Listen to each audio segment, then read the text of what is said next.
This is all kind of really consistent with the hope cycle framework that Michael talked about. And the big question is are we going to see that employment final domino really take a topple perhaps this year? And interestingly enough, we're seeing headlines that we're seeing layoffs. I think Bank of America in their earnings report just talked about big layoffs today.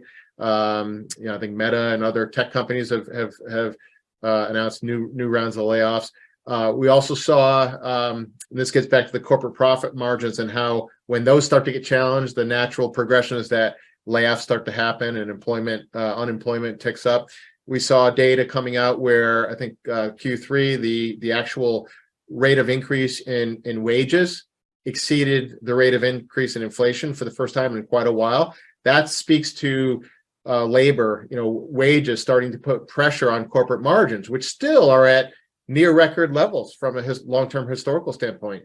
As those margins come down, the profit margins, the PE ratios shoot way high, even higher than the already elevated levels that they are. So we think there's a whole lot of data, and it's consistent with what Michael Cantor talks about in these kind of cyclical phenomena that don't always play out exactly, but they certainly follow a very familiar pattern.